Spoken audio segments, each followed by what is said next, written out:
All right. Well, thank you all for joining. I'm gonna go ahead and I'm gonna share my screen. Let's see here. All right, so you guys should see my screen at this point. If you don't, just give me a shout real quick and I'll get that all straightened out. Hi, my name is Joseph Worthy. I am a certified master inspector based right here in Phoenix, Arizona with Premier Inspector Group. Tonight, what we're going to, or this afternoon, depending on where you're at, what we're going to cover is the basics of inspecting the photovoltaic system, or also the PV system. It's also known as a solar array or a solar system. Um, I've been inspecting in the inspection industry for a few years now, and in that time, I've seen solar really go from a very rare uh, piece of equipment that's attached to the top of a house, very rudimentary, to something that has blown up into some just the big arrays. They're powering entire homes. You see arrays that look like they can power multiple homes. They're becoming super popular out here in Arizona. We're going to talk about how popular here in just a little bit, but you'll find them in almost every new subdivision now, especially here in Arizona. This hour is not going to be about making you a code inspector or a solar panel installer or anything like that. It's basically to give you the understanding of the components, the red flags, and the limitations. What you really need to know as a home inspector to protect yourself, protect your client, and really to add more value to your inspections, because that's something we're always looking to do. So what we're gonna do is we're gonna break this down into manageable sections that we're gonna walk through. We're gonna go through everything from the basics of solar energy concepts, and again, we're gonna keep it pretty rudimentary.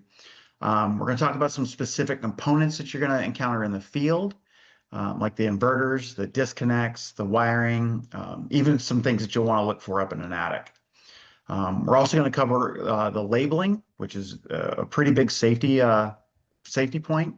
We're going to talk about safety issues, common installation defects, and how to document everything clearly in your report. We want to make sure that we stay out of the lane of the contractor territory. We're going to stick pretty much to what an inspector needs to look at, so we don't cross into somebody else's IP. This isn't going to be about memorizing codes or anything like that. This is just to get you guys to understand what matters for safety, liability, and to add that value to your inspection. So let's talk about the solar, how solar works and the basic parts of it. So down to its basic nuts and bolts, it starts with the solar cell. It's a 4x4 square in a solar panel. It's the smallest unit. It's what actually captures the sun's rays and converts it into electricity. And it's done through a mineral called silicon, not silicone, that's used for something else. Silicon, and it's mined and it's turned into these solar cells. All of those cells are then put into what's known as a panel or a module. They are soldered together. They're put into a frame. There's a piece of glass that goes over the top of it, and that's what creates your solar panel. Each solar panel can generate approximately 350 to 450 watts. Those solar panels can be used as one, or you can use them in what's known as an array, a solar array. That's a collection of the solar panels that will generate either just your AC unit for your home, or it's going to generate power for your entire home. Some people have systems that are so big that it puts power back to the grid and they get a credit.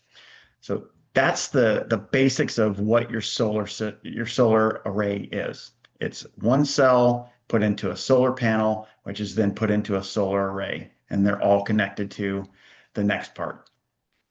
So let's talk about how this actually will operate. So the solar process in plain terms, we're going to break it down in plain terms because if you understand how it's all coming in and comes together, it actually will help you guide yourself through that inspection and guide your client through it It's not a real complex system. Again, it's pretty rudimentary. Sun goes in, electricity comes out. That's pretty much what it is. But first things first, the system starts by harnessing sunlight. It turns that sunlight into DC current or DC electricity, which is direct current. That direct current is basically useless when it comes in.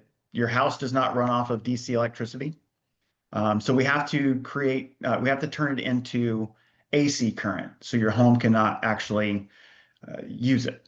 The way it's done is the sunlight comes in, it creates DC current. It then moves from the solar panels down the raceway to your inverter. Your inverters are what turns your DC current into AC current by just basically turning it on and off. It alternates at about a bazillion times per second to create that alternating current.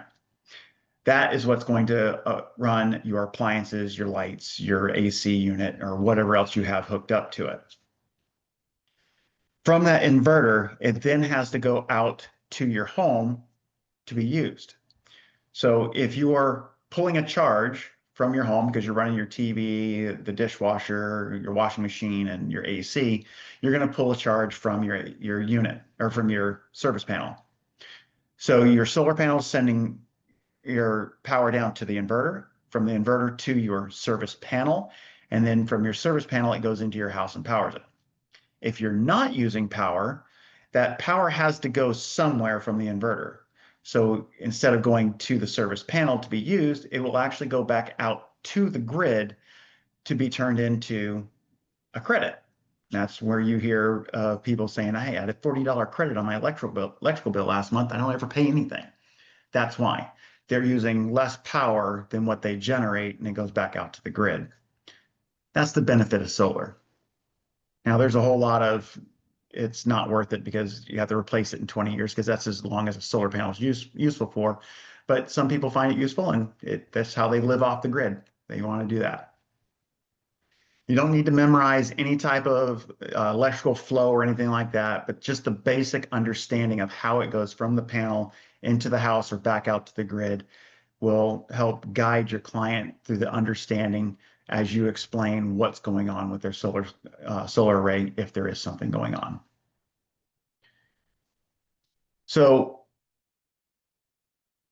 today, the numbers that we have from the Department of Energy show that in 2024, about 4.2 million homes with rooftop solar panels existed in the United States. That's about 5% of all homes, single-family homes in the country. Now, 5% doesn't seem like a whole lot, but if you look back just 10 or even 20 years ago, that was only 1 to 2%. So that's considered pretty rapid growth. And it's only going to accelerate as utility prices get more expensive, especially here in Arizona. As the incentives increase from solar providers, homeowners are going to want to go solar. Now, I know the federal government has had a lot of incentives for people to go solar. It is my understanding that some of those are going to go away, but that just means that people aren't going to be buying it. They're going to be leasing it instead, which is fine. It's still going to put a demand for home inspectors to know more about the solar array. Here in Arizona, the numbers are actually much higher as far as percentages go, especially in these new developments where some manufacturer of homes are actually including solar arrays into their packages. So you can actually have it built into your mortgage. It's part of the home. So with that, there's going to be a growing expectation from our agents that we work with and from our clients that hire us that we're at least going to be able to go up on the roof and look at that solar array and let them know if something looks out of the ordinary. Again, we don't need to talk about the code portion of it or the actual setup of it, but we need to be able to talk to them about what looks right. So what's going to be our role in this? So InterNACHI, ASHI, your state boards, all of them disclaim solar equipment, meaning we are not required to inspect them. But that's the opportunity. Just because it's not required doesn't mean there isn't a growing expectation that our agents and our clients are going to have, that we at least look at it and call out anything that's obviously wrong. We already do that with a lot of the things that we look at when we do a home inspection. So the solar equipment on the roof isn't going to be much different. And being able to spot what is not correct or looks out of the ordinary, that's going to set you apart as a home inspector. Those that decide that they want to just, follow that black and white standard and not go down that road, it actually puts them at a disadvantage as solar becomes more popular. I know here in Arizona, we get asked quite a bit, hey, can you look at the solar? So we have actually went through a lot of training so we can do just that. We're seeing more homes with solar arrays, and with that comes a higher demand on us as inspectors to at least explain what it looks like, whether it looks professionally done or not, what it looks like it's good and what isn't good. We're not acting as licensed electricians, just like we wouldn't for the electrical system. And we're not acting as solar contractors, just like we wouldn't for any other. All we're doing is we're not diagnosing, we're just applying our current standards that we have based on the state or InterNACHI or ASHI, noting type and condition, the recommendation, and sometimes an implication. Always, if we find something going on with it, we're going to recommend a further evaluation by a licensed either electrician or solar contractor. That's our role. So let's actually talk about now the solar array and what we might be seeing when we're looking at it. First off, you're going to have two different types of mounting systems. For commercial buildings, if you're doing a commercial inspection, or if you're on a Santa Fe style home where it's got a flat roof or a portion of the roof is flat, like a patio cover, which we'll talk about why that's a bad idea here shortly. You're going to see something called a tilted array. Now, your tilted array is actually a very highly efficient system because you actually can tilt your solar array to the ideal angle for the spring and the fall. That's the time when the sun hits that same angle the most. Your winter and summer, those are going to be your outliers. So you're not really going to focus too much on those. You want the preponderance of the angle of the sun, spring and fall. So with the tilt system, you can actually do that. I know in the Northeast where I was, they didn't put solar arrays on roofs as much as they did out in the yard because they could do big clearings and they could do tilted arrays, and they would actually do arrays that would move with the seasons, because in the Northeast you get some pretty bad angles. So tilted arrays are actually very efficient. What you want to look for on a tilted array when it's on the roof is it ballasted properly, and is it mounted properly? Because sometimes they're just ballasted where you have just a lot of weight sitting on the anchor point. They're not actually bolted into the roof, or they might be hard anchored into the roof. So you got to make sure your penetrations are good. You're using your curb flashing up there.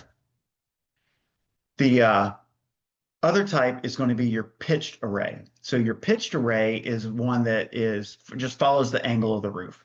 So if you have a steep angle of your roof, your solar array is going to be steep.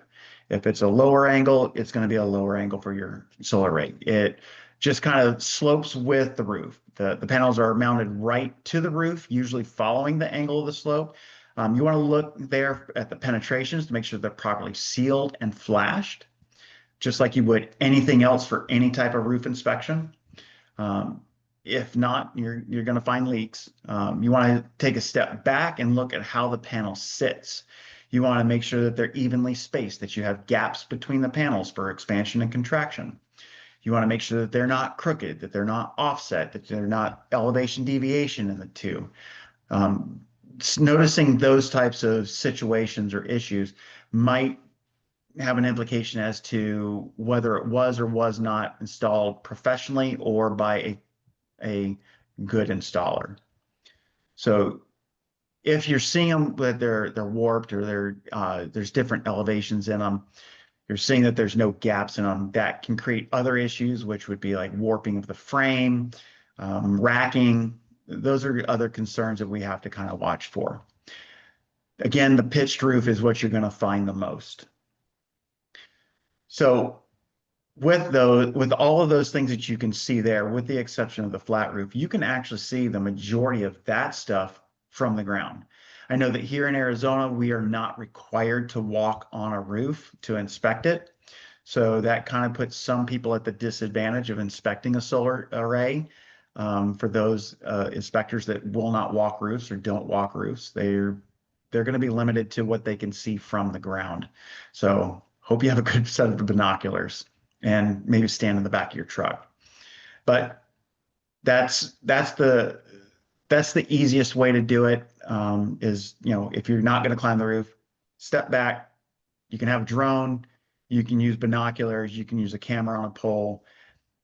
The best way, though, is to walk the roof. So let's look at our design considerations. So for the design considerations, when we go up on the roof, if that's where you're going, the first thing you want to do is you want to just look at the actual design. Look at where it's placed. You're not looking at just whether it's bolted down and flashed. You want to evaluate whether it makes sense. If you're looking at the solar array and it's kind of sparse here and there and placed all around, and it doesn't make good sense, you're going to want to note that. And you're basically what you're looking for is you're looking for the orientation and the tilt. The orientation needs I know especially for here in Arizona, we want the panels to be on the south and the west side of the house. You will find them on the east side, the southeast, south, and southwest.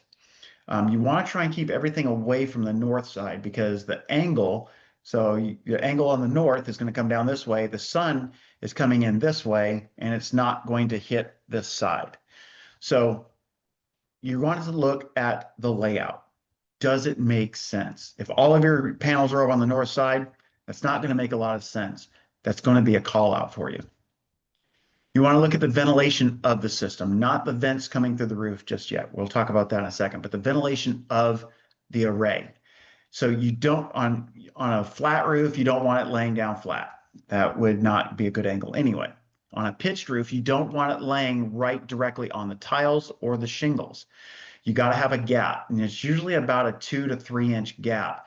That allows airflow to get underneath. These things are going to generate heat. That's why pigeons like to go underneath them.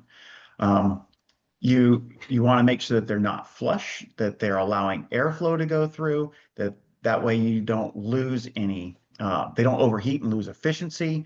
There should be enough air under there to breathe, especially during the summer when the shingles, you can actually fry eggs on them.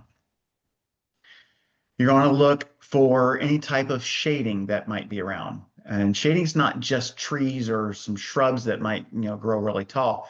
You want to look for chimneys. You want to look for parapet walls, obviously trees.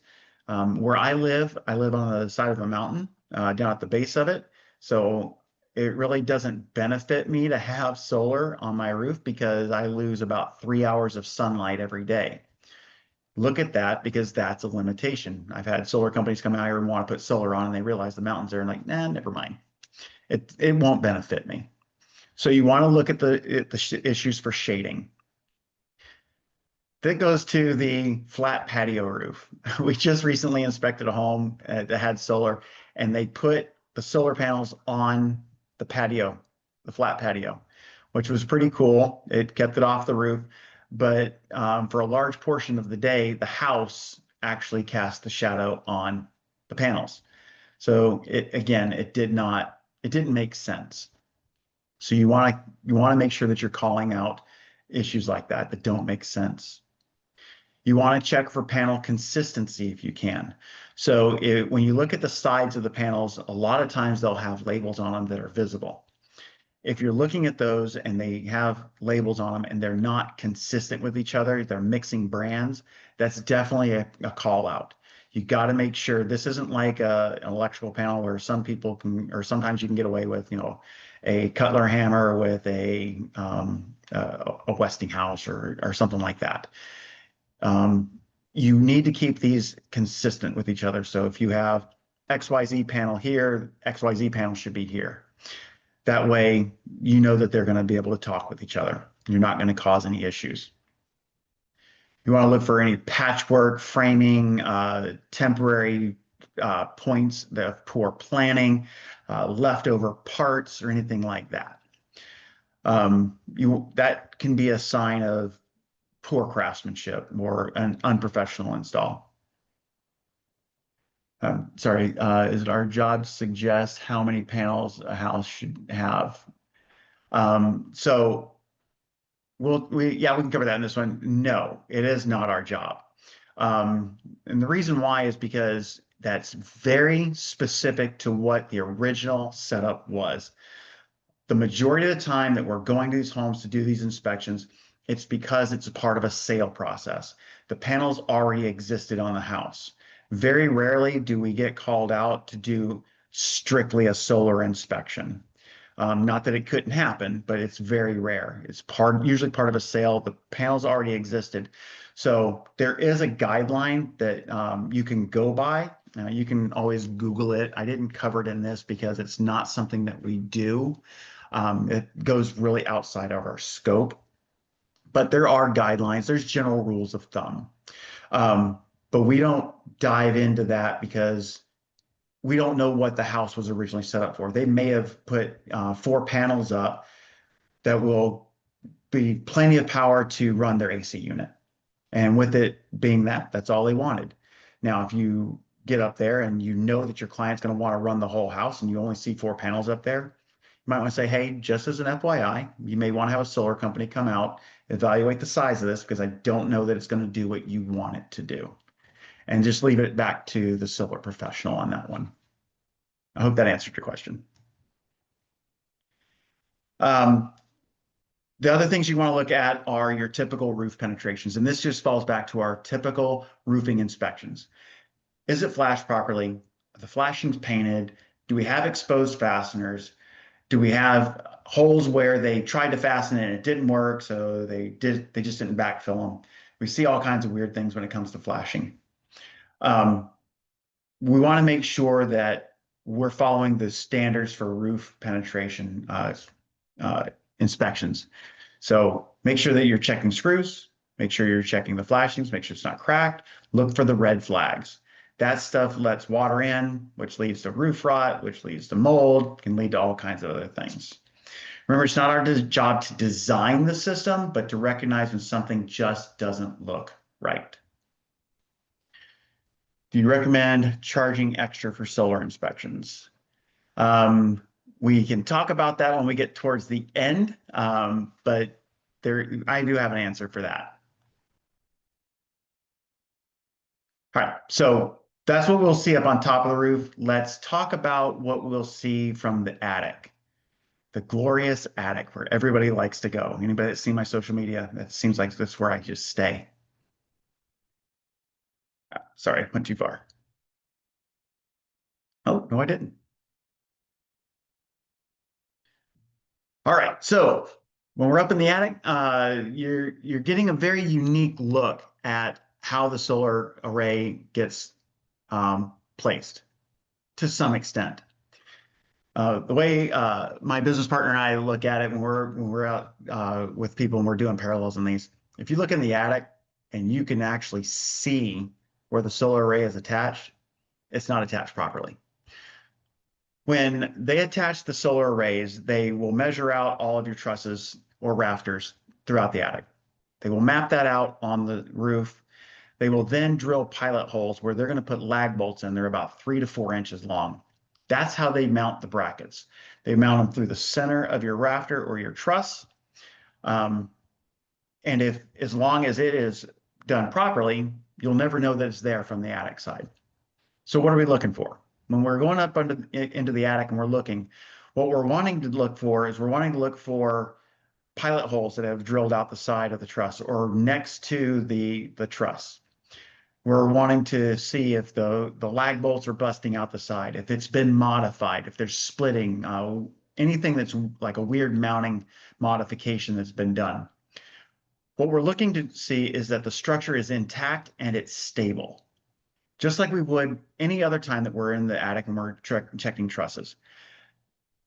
We're actually, since they're actually drilling into it, where there's a higher chance that they're going to damage it. So we got to be more diligent when we're looking to make sure that that didn't happen. So now we're looking on both sides of that truss to make sure they didn't blow out a side. Again, this is a 3 to 4 inch lag bolt that's about 5/16 in diameter. So it can blow out a nice little chunk if they do it wrong. Next thing is the ventilation that's in the attic. So solar installers don't always think about the venting of the attic. They just see, hey, we got to put them up here, and this is what we got. We got 500 square feet to power this entire house, and that O'Hagan vent is in the way, but I'm not worried about it. We're going over it. So you want to watch for that. So you want to watch for panels or raceways that obstruct the vents, the O'Hagan vent, or ridge vents, your O'Hagan vents, or your soffits.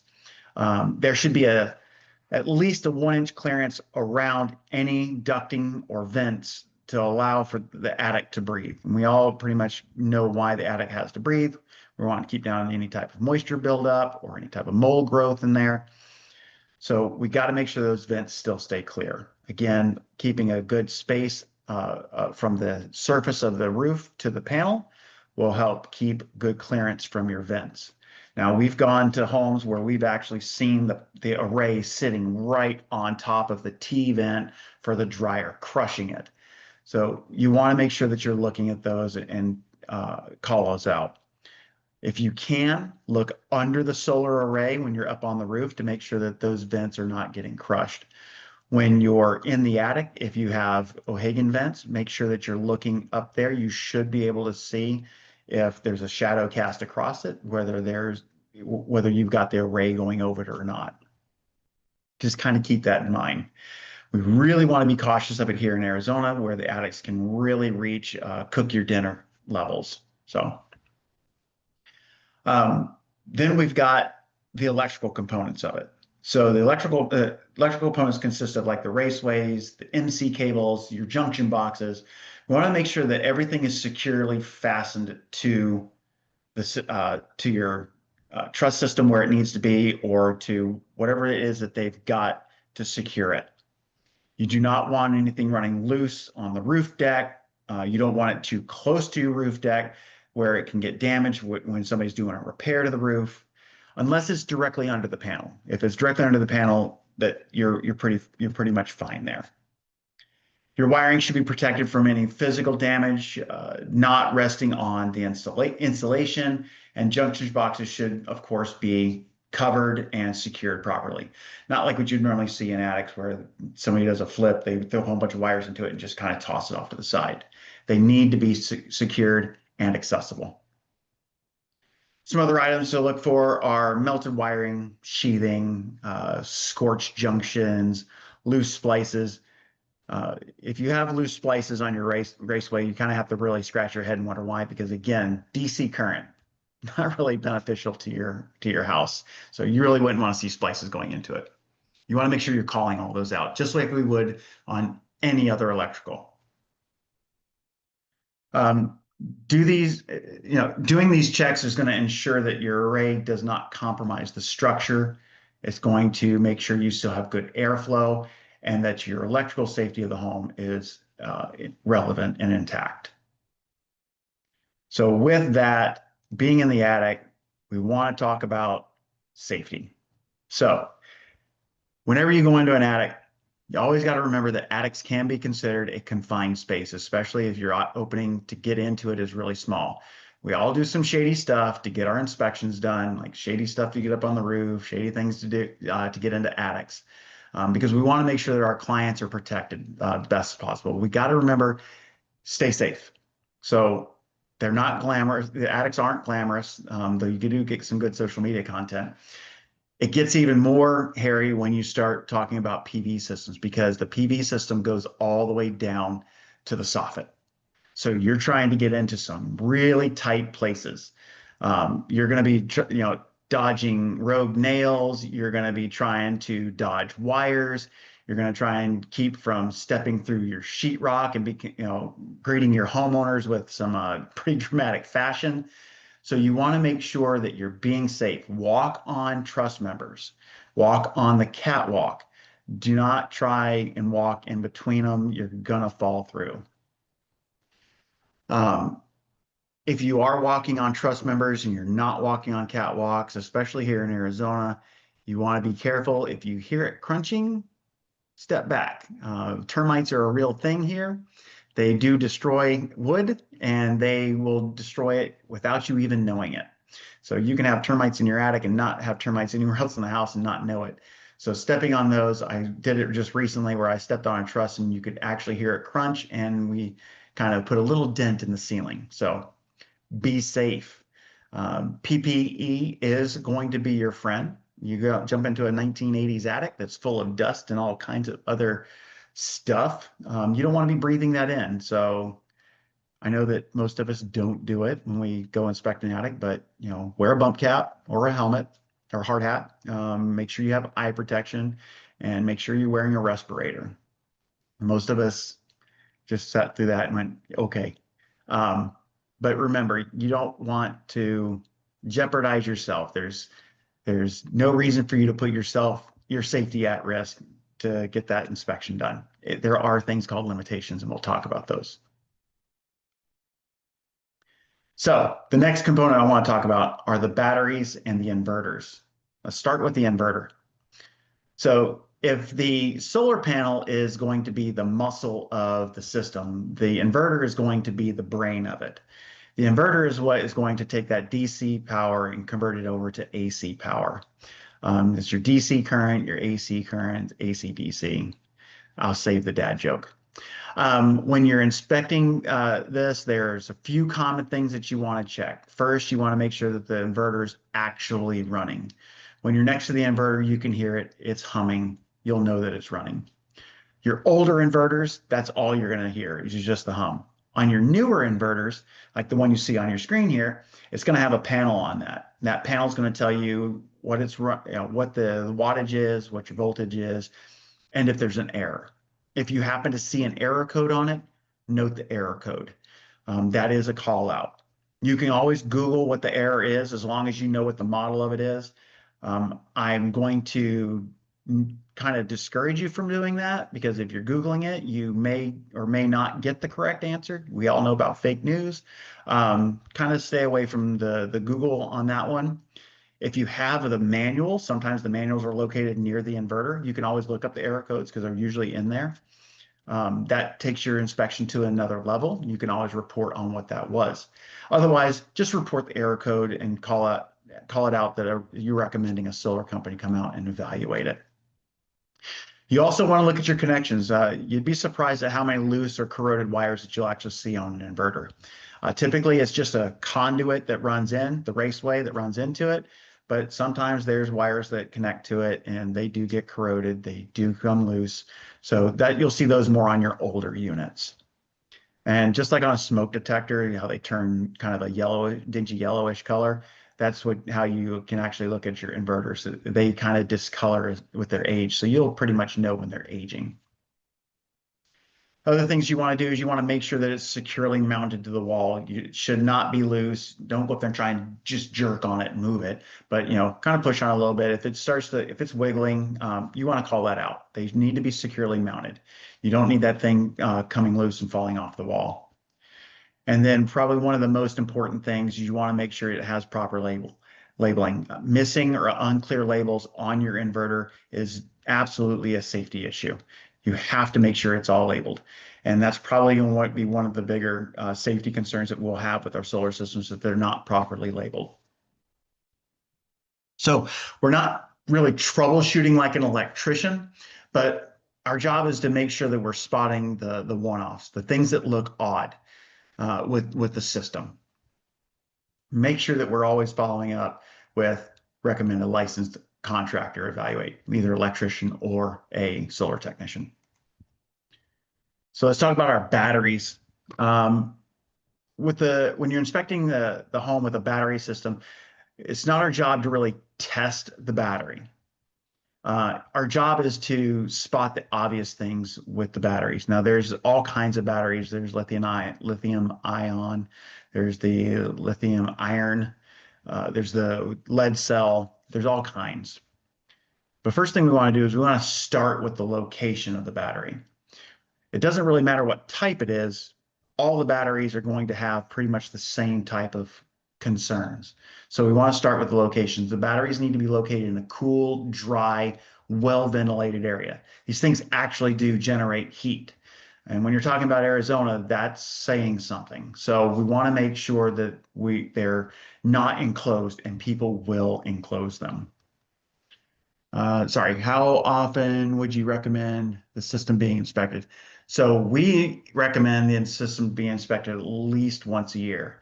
Not to get too far off topic from the batteries, but it does play into this. So when you're having the system inspected by your solar company or by an inspection company, you want to have it done once a year. If it's leased, they're going to tell you that they're going to maintain it.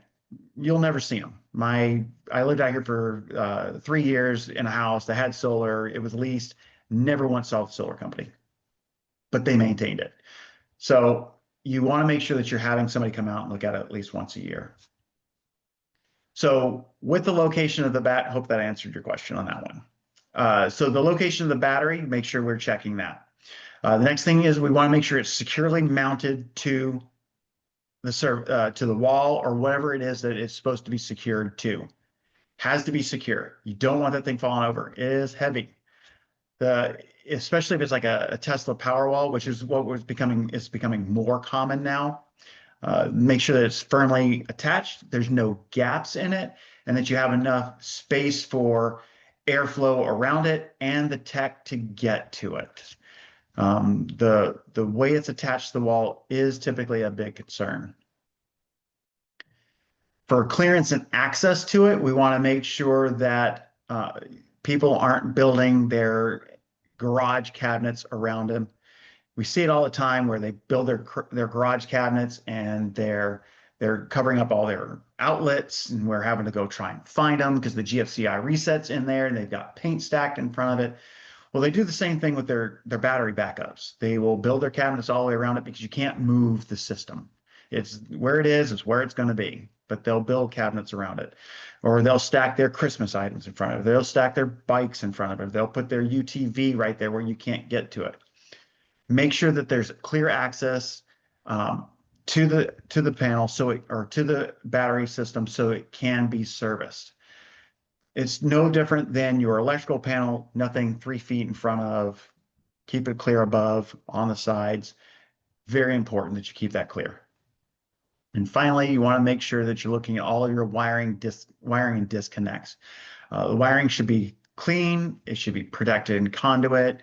You want to see labels near the shutoff. Again, labels are very important for shutoffs.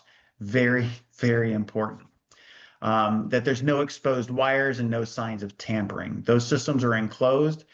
They are not designed for you to go and open them up unless it's a cabinet that's designed to hold it. You'll typically not see a way to get into it. So if you see tampering, you definitely want to call it out. You're not there to certify that battery. We're just there to see what looks out of the ordinary. Next part of this is going to be our conductors and our connections. So these are going to be our raceways, our wiring, our junction boxes. So when it comes to inspecting the electrical side of the PV system, a lot of what we're checking comes down to the quality of the install. Is it safe? Is it clean? Is it properly supported? We're not going to be quoting code, even though everything that we're looking at does fall under the NEC. All of this does. That's not any different. We're not going to quote it, but we do use it as a guideline for what feels right, what is right. So let's start with the raceway. These are rigid, flexible conduits they're protecting all the wires. You'll see them on the roof. You're going to see them through the attic. If it's on the roof, you want to make sure they're securely mounted, that they're routed cleanly. Typically, it's going to be along the ridge. It's going to be down the hip, or it might be through a valley. Then you want to make sure that it goes towards the exterior wall in the most direct fashion to get to the inverter. This is going to help keep the installation tidy and minimizes trip hazards for anybody that's having to walk the roof, such as a roofer, the solar technician, or a firefighter who had to go up there and vent the roof for any reason. You want to make sure you're looking for trip hazards. You want to look for roof damage. You're going to look for rust, loose fittings, missing brackets, anything that's out of the ordinary that we would typically call out for electrical or roofing. Those are always worth noting every time. You want to look at your junction boxes. These need to be accessible because we have a bunch of junctions that go into those. You have all of your wires running from your panel underneath. They're going to go to a junction box and then move out from there. So you want to make sure they're all easily accessible. You want to make sure that they're weatherproof if they're outside and that they are mounted solidly. Again, not loose like they lay in the attic all the time. All wire splices should be inside the box. You should not see any types of wire splices outside of the raceway or outside of the panels. If you see exposed wires, burn marks, open knockouts, missing covers, all of these, just like they would be for a regular electrical inspection, those are signs of poor workmanship or overheating. They need to be called out with a recommendation. For your cables, you will see cables that run underneath your solar array. All of your cables that you see, all your cable runs, they should be clearly marked as solar rated. They are to be secured properly, usually within 12 inches of a box and every 4.5 feet along the run. Again, do not worry about citing any NEC codes. We have no requirement to cite code. We are not code inspectors. Just understand that loose or dangling wires across the roof or the yard is absolutely a problem.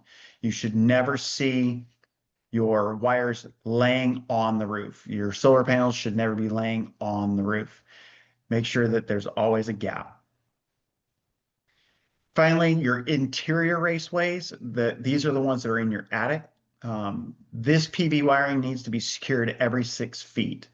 You need to make sure it's kept off of the insulation. So if you see it laying on insulation, that's a call out. And you got to make sure that it's not obstructing any vents. Now the raceway is only 3/4 inch pipe or conduit, so chance of it actually blocking a vent are pretty slim, but you don't want it in front of the vent.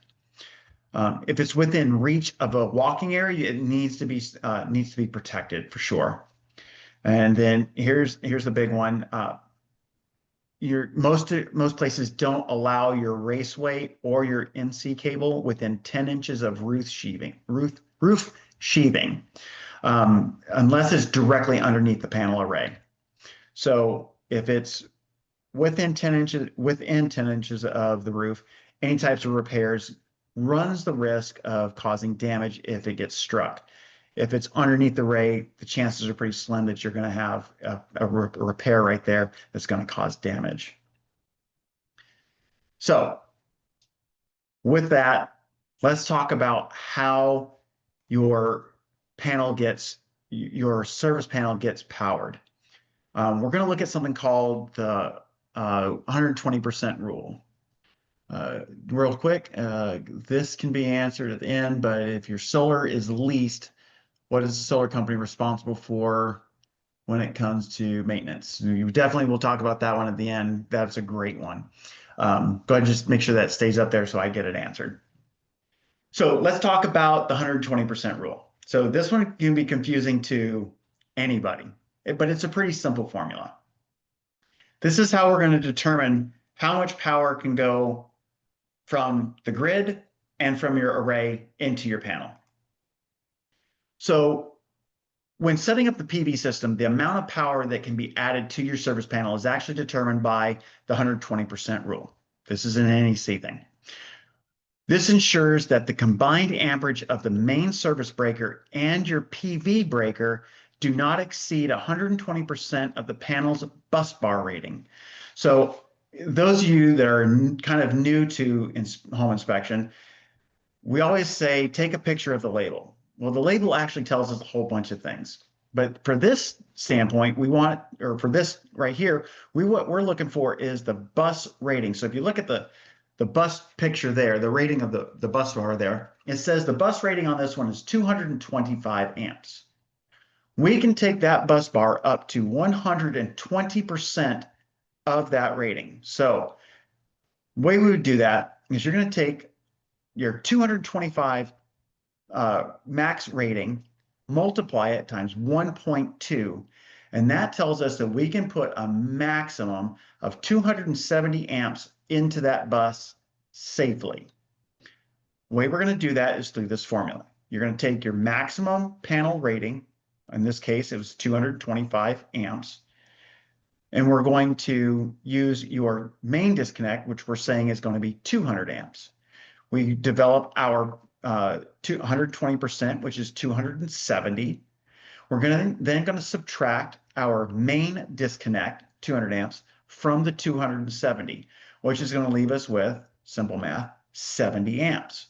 So that tells us that our solar array can have a maximum overcurrent protection of 70 amps. So a 70 amp disconnect is what we can see in the panel. So that's actually a relatively large array. That would probably power a whole house. So that's how we determine what we can put into the panel.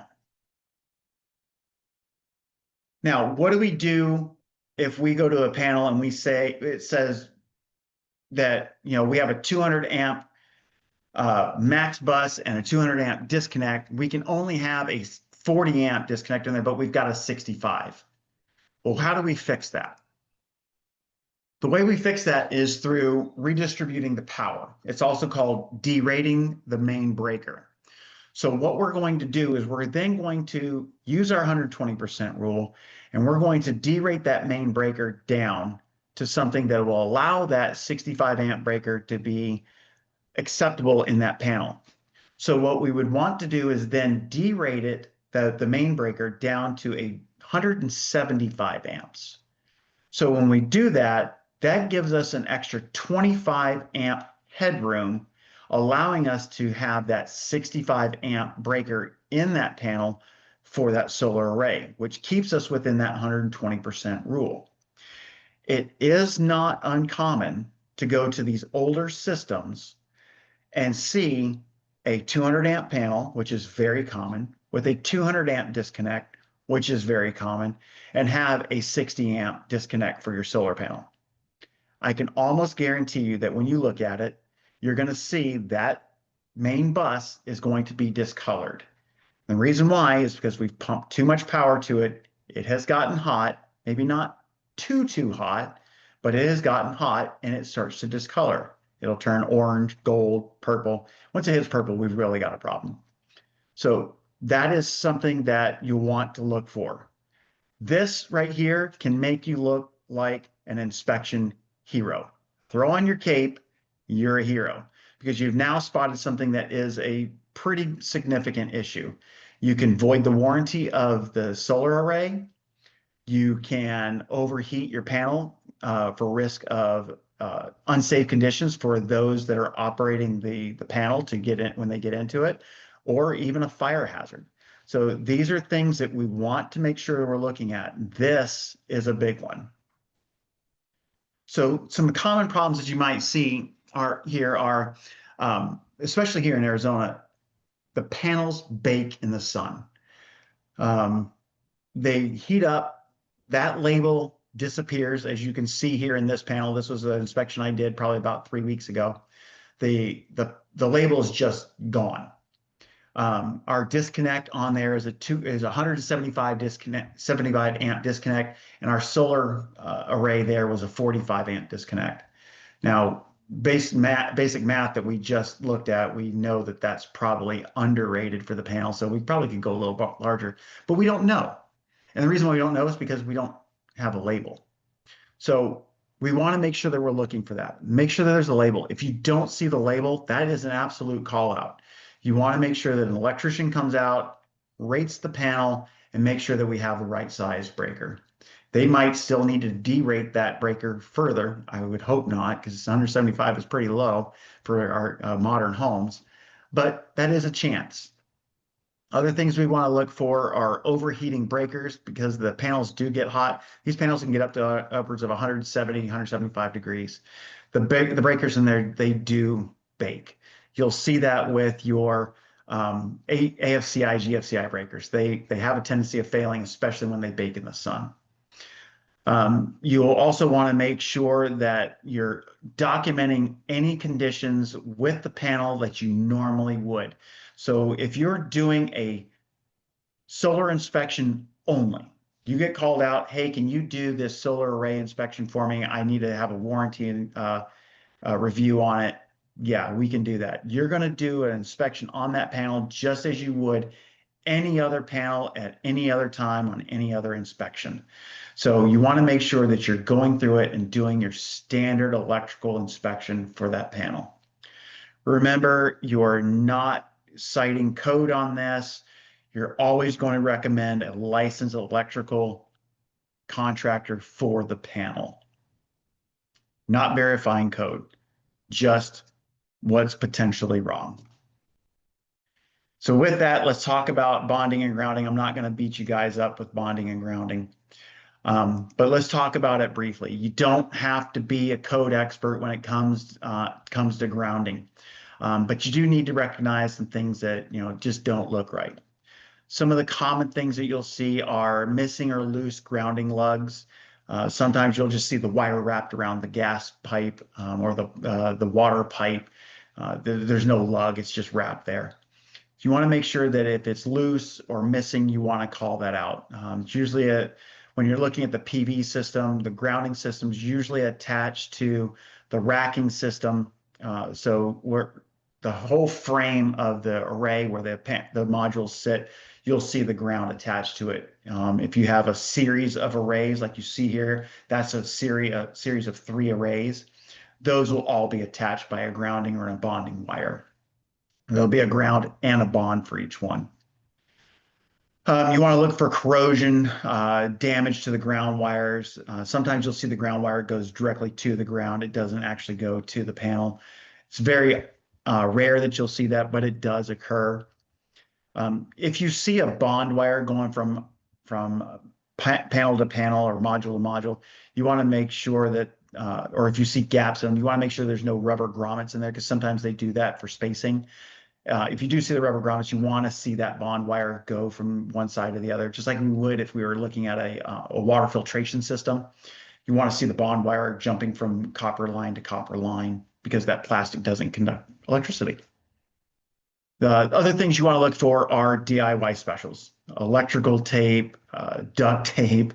You want to make sure that they're not using wire clamps to hold the bonding wire on. It's got to be electrically related or rated. I'm sorry. Again, you're not verifying the electrical integrity of this. You're looking for red flags. That's pretty much all we're doing when it comes to the PV system. We're looking for the red flags. So let's talk about our overcurrent protection and disconnects. These are pretty important. So if you talk to any electrician, they're going to tell you that this is a very redundant system with all of the disconnects. You got 3 common disconnects. You have your DC disconnect. So you have the power comes in from the array, it hits a DC disconnect, then goes to your inverter. From the inverter, it then goes out to your net metering, and then it has a disconnect, and then it goes to your surface panel. So there's 2 disconnects right there. Then you're going to have another disconnect that's going to happen inside your panel, which is clearly labeled, and it's just a breaker. That's your 3rd disconnect. Some systems are actually going to have a rapid disconnect, which would be a fourth kind. And that one's actually at the bottom of your inverter. The graphic over here shows the rapid shutdown off to the side. You do find them like that, but typically it's going to be at the base of your inverter, and it'll say rapid disconnect. All of these should be clearly labeled. They need to be accessible, and they need to be securely mounted. If they are not, if they're missing a label, they're buried behind a water heater, or you're unable to access it, that's a major safety concern. You have to be able to get to these disconnects.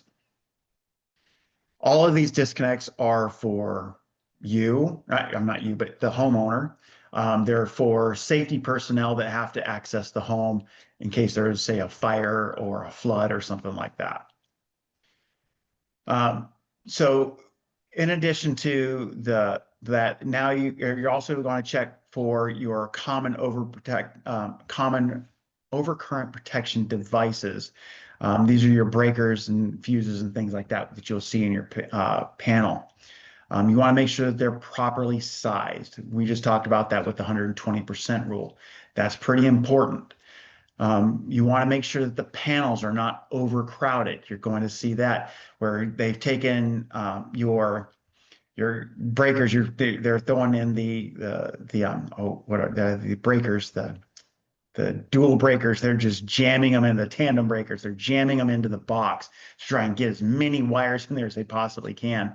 You see it very commonly on old homes. Where there's no more room left in there. Someone's just squeezed it all in, and now they got to try and force in all the solar panel stuff. That's going to create heat, and that's going to create issues with the system. The other things you want to look for is your overcurrent protection device that's labeled in the panel. This is pretty important, and you need to make sure that you see it. This is a life safety thing for emergency personnel. They need to be able to open that panel and flip that switch and shut down that panel quick. It is also considered a rapid shutdown. So again, we're not recalculating the amps or anything like that. We're looking to document any types of issues inside of that panel and follow up with a licensed electrician or a solar technician. And almost all solar companies will have an electrician on staff, if not one more. These are the common labels that you're going to find on your disconnects. Right here, the one over here, the photovoltaic DC disconnect is going to have a list of the operating voltage, the current, the max voltage, and so on. But these will be the common labels that you're going to find on your disconnects. So with that, let's talk about your signs and your labels. Here's just the basic signs that you're going to see. All of your labels need to, this falls under the NEC. You need to make sure that they are clearly identified for safety, maintenance, and emergency response. All of your DC disconnects must be labeled with their function. They need to be permanent, they need to be weather resistant, and they need to be clearly visible. For your raceways, your cable trays, your enclosures, all of your conduit, they need to have a warning on that says warning, photovoltaic power source. They need to be labeled every 10 feet minimum. Or at a maximum. They need to be at every turn, every bend, and at every wall penetration. They need to be on both ends of the array, and the lettering has to be 3/8 of an inch high and in all capital letters. The lettering has to be white reflective text, and it has to be on a red background. When you go to inspect these, they're going to be faded, they're going to be broken, they're going to be all over the place. So you want to make sure that you're paying attention to those, and we are calling them out. Your DC disconnects and combiner boxes, those are going to have your maximum voltage, your maximum current, your short circuit current, system grounding method if it's applicable. Your AC output connection, that's typically in the service panel. That one is going to be specific. It's going to say warning. inverter output connection, do not relocate over current device. That's the one that's located in the bottom right of your electrical panel. And that's the standard, that's where they put it. If you see it someplace else, you may want to question who put it in the system. And then if you have a rapid shutdown, it's going to say rapid PV system equipped with rapid shutdown right next to the rapid shutdown, and it's usually just a dial that you turn. So let's look at some required signage. This is what you're going to see most.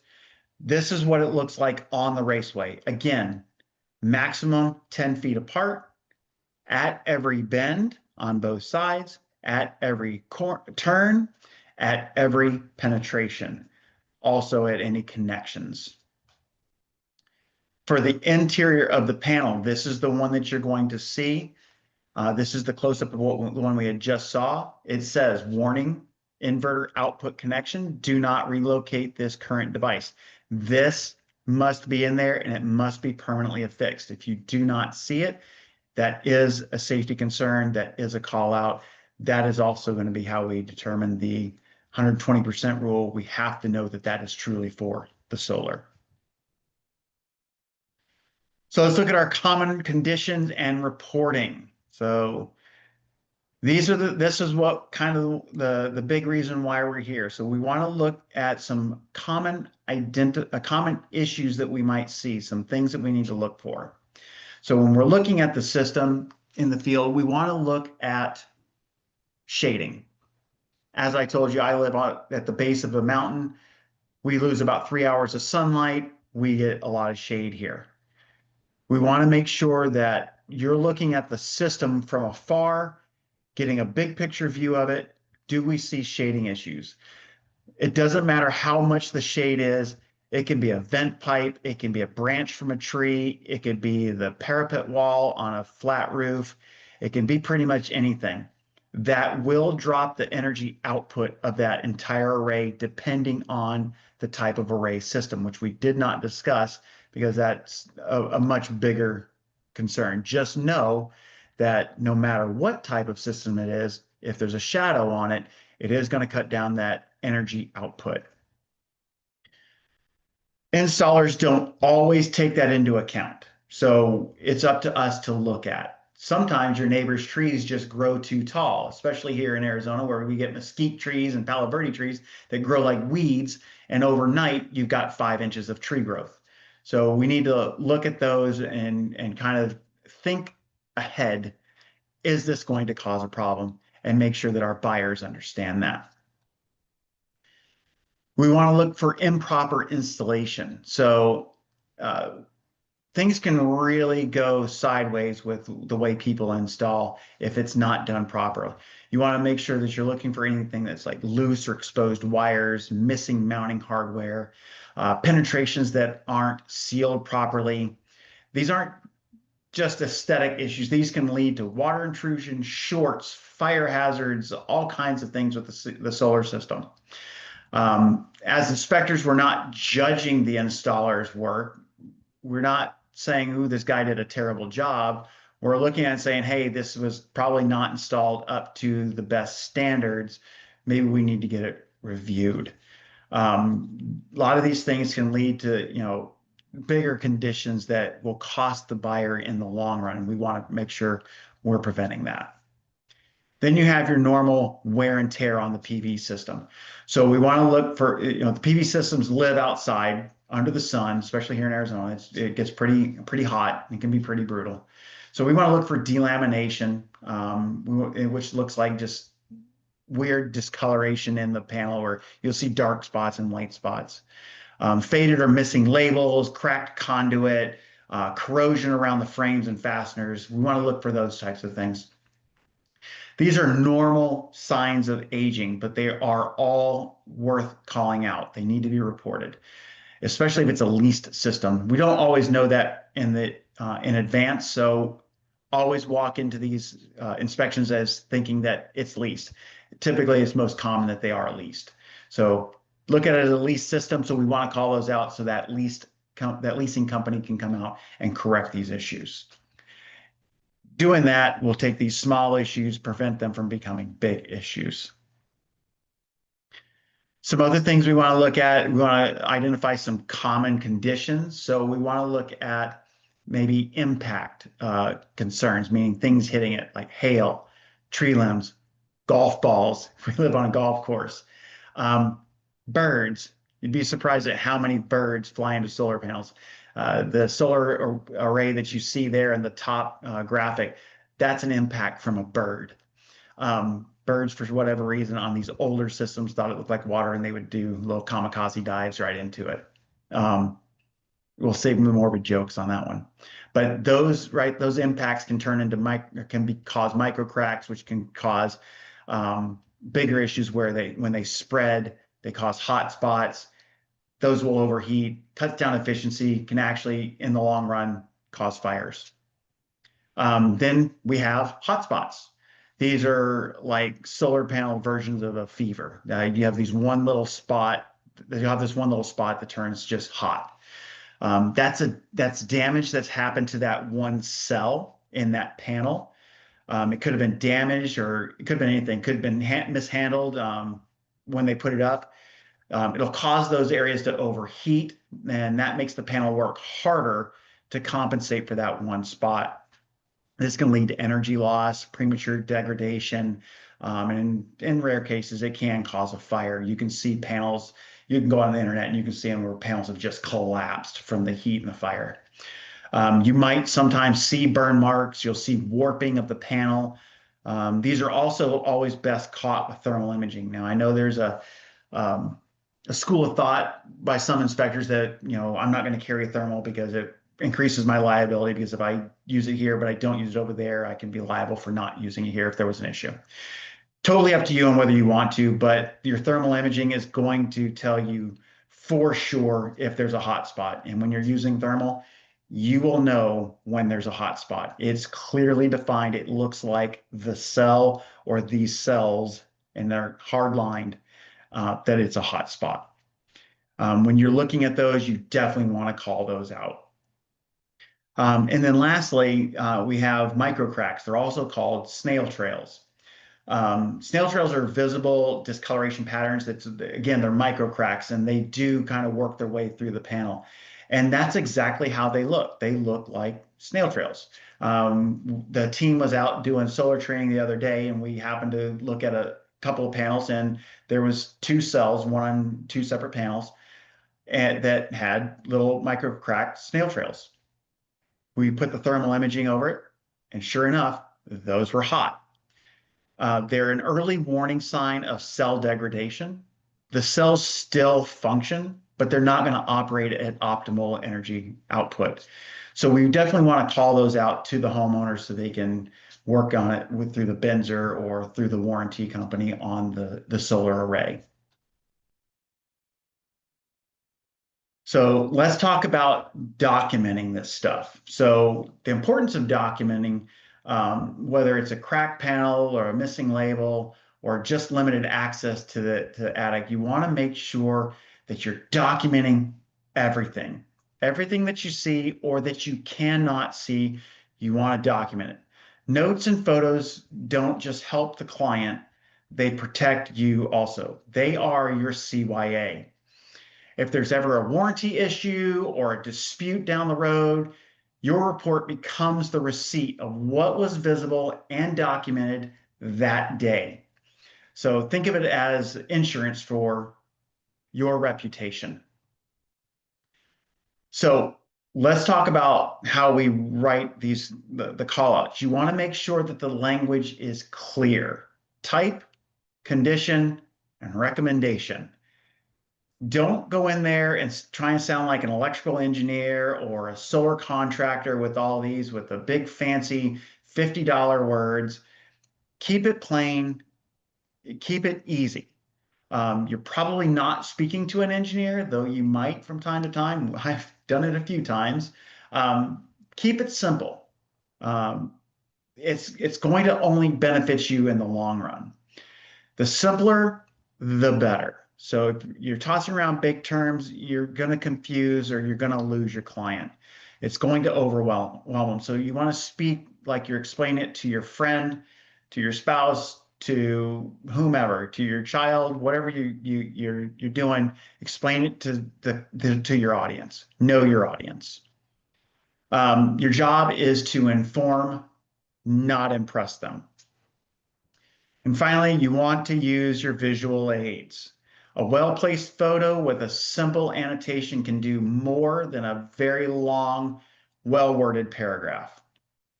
Pictures speak 1,000 words. So use your phone, use your tablet, use your iPad.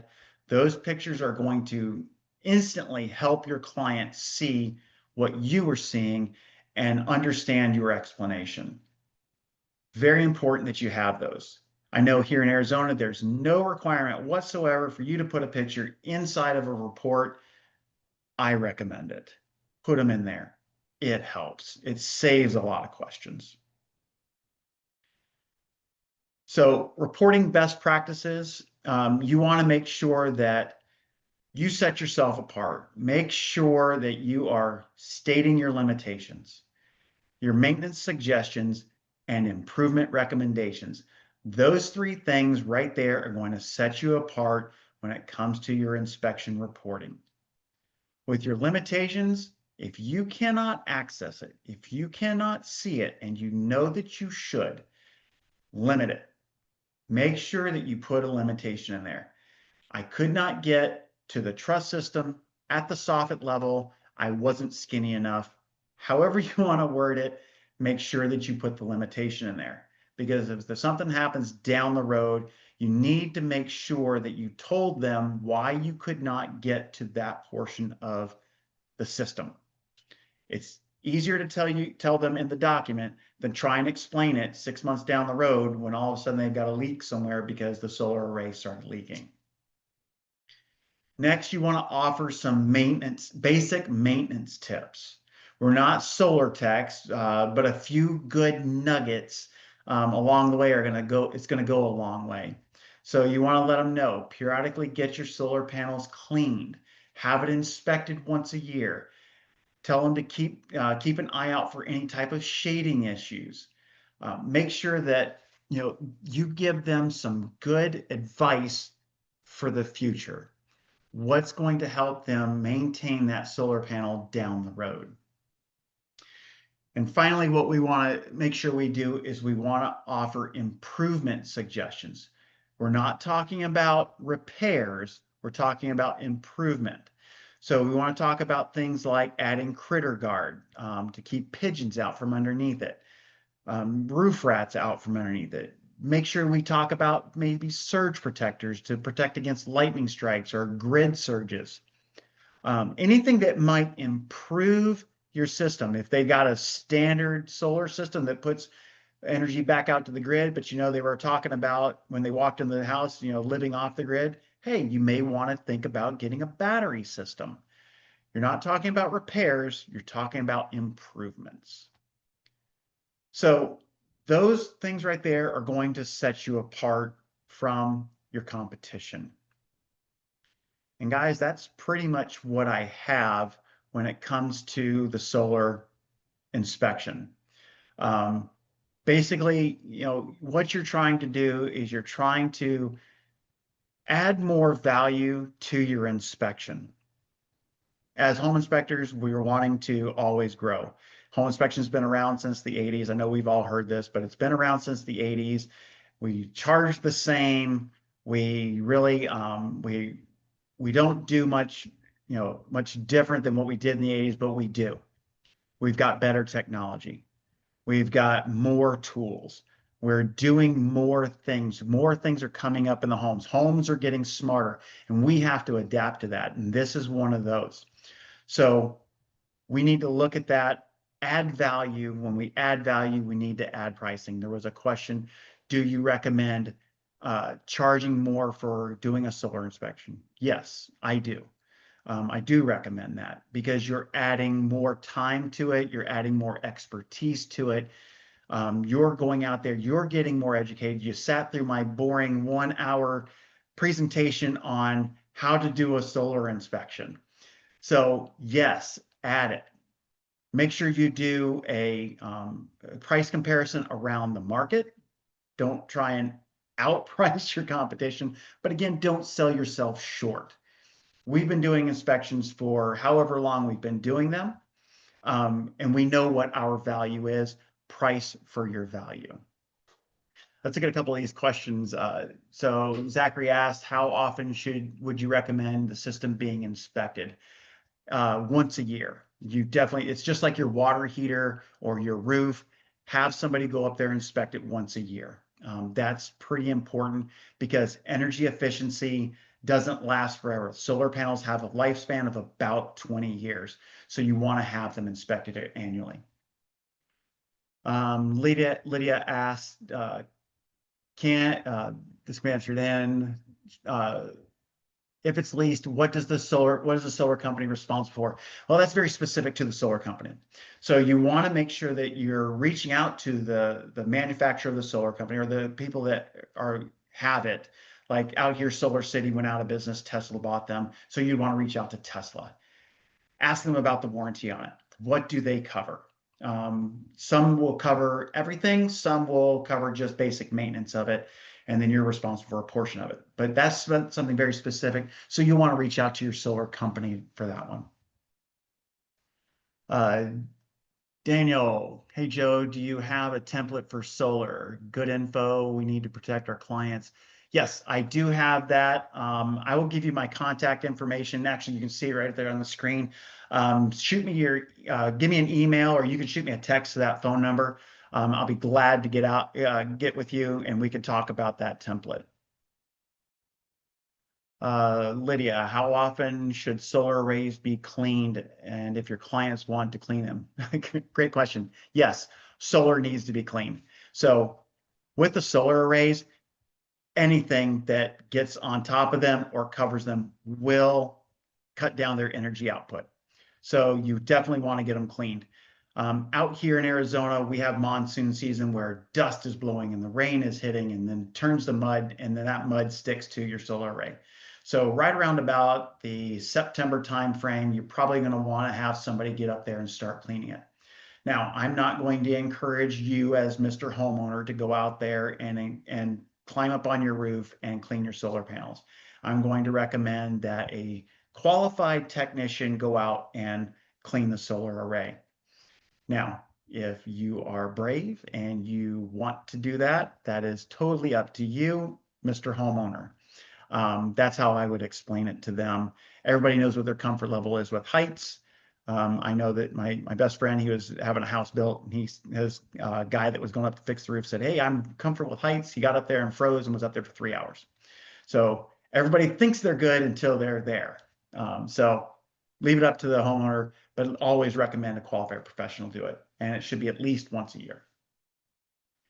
Annual inspection is definitely after storm weather events. Absolutely, Peter, you're totally correct on that. Tim, no question, just conclusion. While I found the info useful, pass on added service, this too much liability. Thank you for the info. It is a lot of liability. You are absolutely correct. Everything that we do is riddled with liability. That's why we have our limitations. That's why we have our standards. We've got to make sure that we fall within our standards. And you know, that level of liability risk, it falls upon the inspection company or that inspector as to what they would want to do. Totally respect that though.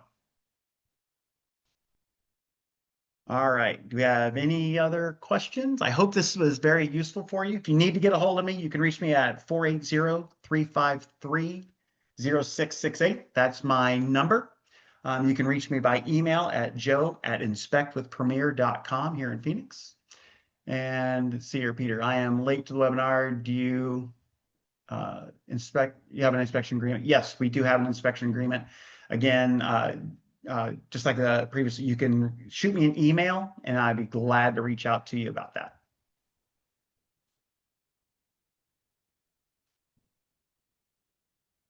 All right, if nobody else has anything, that's what I've got. Stop sharing on the screen. All right, thanks guys, I appreciate it. Other than that, have a great day and hope to hear from you.